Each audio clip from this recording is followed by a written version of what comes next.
Bem-vindo ao canal INSS em Pauta. Olá! A pauta de hoje eu quero conversar com vocês sobre as consequências que a medida provisória 1113 de 2022 poderá trazer para os segurados do INSS que recebem o auxílio acidente e também como podemos, nos preparar em relação à medida provisória.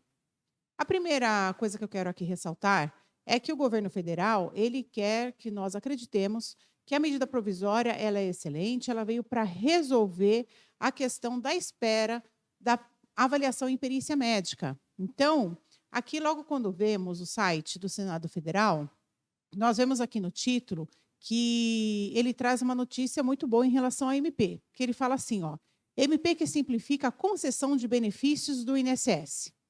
Sim, ela simplifica a concessão porque ela dispensa a perícia médica para os benefícios. Porém, ela não fala só disso, ela trata de outras coisas também. E uma delas que eu vou abordar aqui no vídeo com vocês é em relação ao auxílio acidente.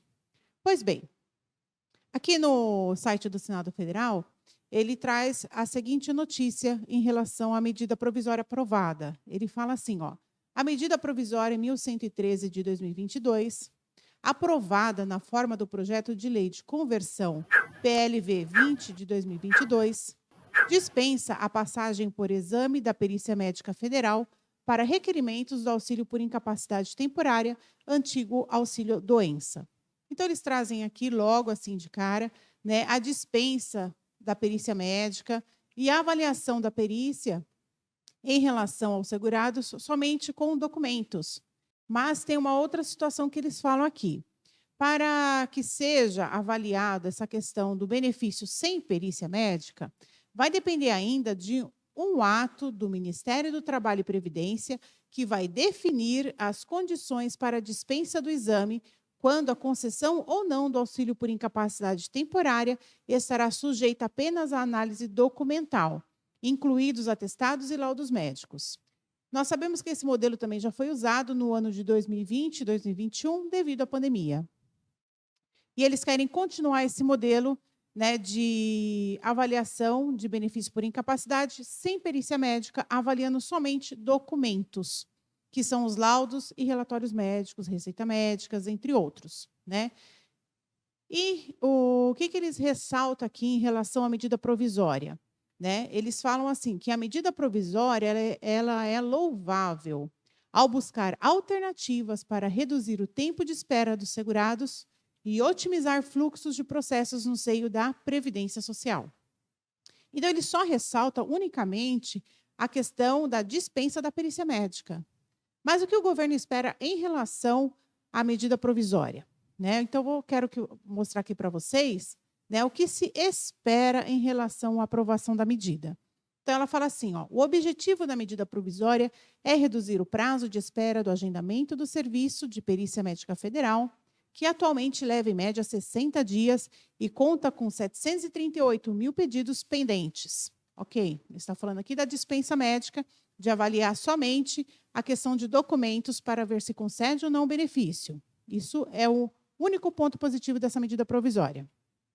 Ponto negativo, a expectativa é que a revisão do auxílio acidente, é aqui que está o problema, produzirá redução da dispensa de 416 milhões ainda este ano. Ainda prevê uma economia para o ano de 2023 e prevê uma outra economia para o ano de 2024. E a justificativa que eles dão que a economia deverá ser direcionada como medida de compensação para o aumento das despesas com o benefício de prestação continuada, BPC, ou conhecido também como LOAS, decorrente da ampliação do limite da renda familiar per capita sujeita a escalas graduais. Então, o governo está querendo tirar um benefício já concedido e que antes não tinha perícia para avaliação da manutenção do benefício, justificando aí um gasto com o benefício do BPC. Então, a medida provisória ela veio realmente para reduzir gastos com a Previdência Social. Como eu mostrei aqui para vocês no site do Senado Federal, o governo pontua unicamente a questão da agilidade da concessão dos benefícios por incapacidade. Porém, como vimos também, está dependendo ainda de uma regulamentação do Ministério do Trabalho e Previdência, onde dirá como será feita essa perícia mediante prova documental. Então, essa questão que o governo acha, né, que está agilizando, que está tirando as pessoas da fila, que vai resolver logo, está dependendo ainda de uma condição. Está dependendo ainda deste ato, né, do Ministério do Trabalho, que vai dizer quem vai avaliar esses documentos, se serão servidores, se serão médicos peritos, né? E se forem servidores, né? Eles não são médicos para verificar a questão se a pessoa está ou não incapacitada.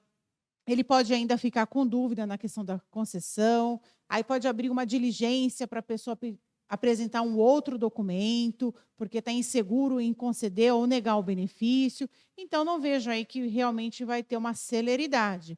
A questão também da pessoa não ter que passar com o perito, porque é o perito que vai avaliar a mobilidade da pessoa, né, a destreza dela, se ela está ou não usando algum apoio para se locomover. Então, vai tirar esse contato com o médico, né? E mesmo porque essa questão de ser avaliado, de agilizar, também precisa contar com mais servidores para atender a demanda. Não é somente essa questão de agilizar, não é simplesmente parece que está facilitando as coisas, mas como que vai ser feita essa avaliação? Essa avaliação será por servidores? Essa avaliação dos exames e documentos será feita por peritos? Como que será feito isso? Só esse ato que vai regulamentar. Então, penso eu que não está agilizando nada. Está dependendo ainda de uma regulamentação. A MP não trata somente da dispensa da perícia médica para benefícios por incapacidade. Ela traz também uma situação extremamente delicadíssima, que é a avaliação por perícia médica da manutenção do benefício do auxílio acidente. Veja, né, a questão de verificar a manutenção do auxílio acidente, isso é uma inovação que a lei agora vai trazer para os segurados da Previdência Social. Até porque eles estão mexendo em uma situação que é de direito adquirido, porque a lei já fala na questão que o auxílio acidente será mantido até a data da aposentadoria do segurado ou até a data do óbito. Então, veja só, se há possibilidade de fazer a avaliação, né, de acompanhamento do auxílio acidente e também se há possibilidade de cessação do benefício, então o governo está mexendo em um direito adquirido. Por essa razão, aqui neste vídeo, eu quero mostrar para vocês o que devemos aí fazer e como será aí a discussão em relação a essa novidade, né, que o nosso legislativo está colocando aí no nosso ordenamento jurídico, prevendo uma situação extremamente nova, que, no meu ponto de vista, né, está tirando direitos dos segurados da Previdência Social. Uma situação muito semelhante a essa aconteceu no ano de 97, quando também foi editada uma lei que tirou a cumulatividade do auxílio acidente com a aposentadoria. Então, era possível antes o segurado que recebia o auxílio acidente, ao se aposentar, mantinha também o benefício do auxílio acidente. Então, aposentado, né, ou segurado, continuava ainda recebendo o auxílio acidente. Mas foi editada essa lei em 97 que tirou o direito da cumulatividade do benefício com qualquer aposentadoria. E aí, durante muito tempo, né, houve várias discussões. Então, vários segurados alegaram, olha, mas quando eu recebi o benefício lá atrás, né, a lei falava que eu podia receber o benefício e, quando aposentasse, eu podia continuar recebendo o benefício. Então, na época que eu consegui o benefício, a lei previa essa questão de eu ter essa possibilidade de cumulatividade. Alguns segurados foram vencedores em algumas ações judiciais, outros, infelizmente, não conseguiram o mesmo êxito, porque cada situação, né, cada cabeça, né, literalmente é uma sentença. Então, muitas decisões foram pró-favoráveis, né, para o segurado, outras decisões foram favoráveis para o Estado. Mas, nesse tempo todo, de 97 até 2012, né, que passaram-se aí 15 anos, de 97 até 2012. Por que 2012? Porque foi quando o STJ definiu a tese em relação a essa lei. Ele falou o seguinte, que é possível a cumulatividade do auxílio acidente se ambos forem concedidos até o ano de 1997. Então, para aquele segurado que conseguiu um benefício auxílio acidente no ano de 95, por exemplo, e se aposentou agora em 2022, ele não tem acumulatividade. A partir do momento que ele se aposenta agora em 2022, o benefício auxílio acidente será cortado. Então, perdeu a acumulatividade. Veja que houve vários debates, houve várias teses defendendo, né, inclusive, né, os advogados, né, os meus colegas aí também estão estudando teses para defender a pessoa na questão do direito adquirido, né, a pessoa, né, quando concedeu o benefício, o auxílio acidente, a lei já não falava que vai ser mantido aí o benefício até a data do óbito ou até a data da aposentadoria, né? A questão aí deles quererem revisar um processo concedido judicialmente, né? Então, todo o ato jurídico foi perfeito, todo o processo foi legítimo, a pessoa conseguiu o benefício mediante uma ação judicial, e aí eles estão questionando aí se existe ou não, né, alguma situação que eles chamam, sabe do quê? De indícios de irregularidade. Eu penso, na minha opinião, que um processo judicial, né, concedido um benefício para a pessoa, eu penso que não há um indício de irregularidade. Até porque há várias pessoas trabalhando no processo. Há o advogado do segurado, o advogado do INSS, o perito, que é totalmente imparcial, o juiz que vai avaliar também o laudo pericial e as provas dos autos. Né? Muitas vezes o processo também é um tanto quanto demorado, porque o INSS recorre. Então, o processo todo foi feito de forma legítima. Eu penso, na minha opinião, que não existe uma irregularidade, né? Mas o INSS quer rever essas situações de processos aí judiciais também. Então, quais são aí as situações que podemos pensar em relação para que o segurado não perca o benefício, né? É alegar a questão do direito adquirido, né? Ou seja, a lei nova não pode retroagir para prejudicar a pessoa, né? Também falar em relação à coisa julgada, de pessoas que conseguiram o benefício de forma judicial e agora vai mexer nesse benefício que já foi concedido, já transitado em julgado, já passou um tempo, aí não cabe nem mais recurso no processo, né? A questão da coisa julgada vai mexer num processo, porque a própria Constituição fala que a lei não poderá prejudicar o direito adquirido, o ato jurídico perfeito e a coisa julgada. A questão da decadência, a pessoa recebe o benefício há mais de 10 anos, né? Então, a busca aí dos direitos, né, do segurado, uma vez que o direito foi ferido, né, na sua origem, né? O legislativo podia ter impedido isso, né? Os deputados que defendem a gente, né, a população, né? Os senadores, né, que são nossos representantes. Então já poderia ter sido aí estancado esse problema lá no começo.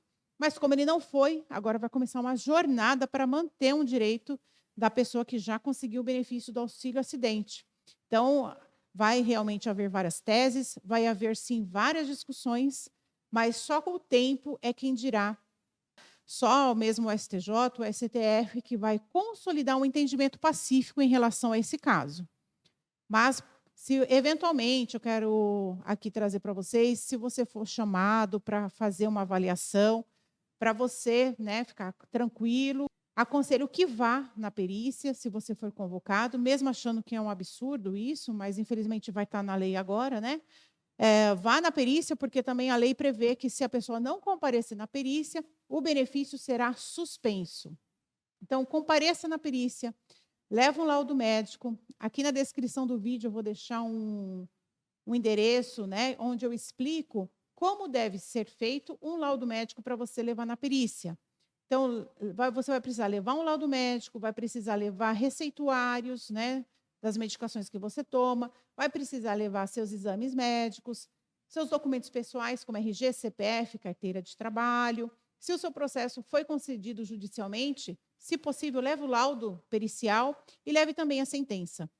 Então, a gente vai se programar aí para poder verificar e ver da melhor forma possível para resolver um problema que o governo colocou aí no colo das pessoas, principalmente, né, das pessoas que lidam com direito, né?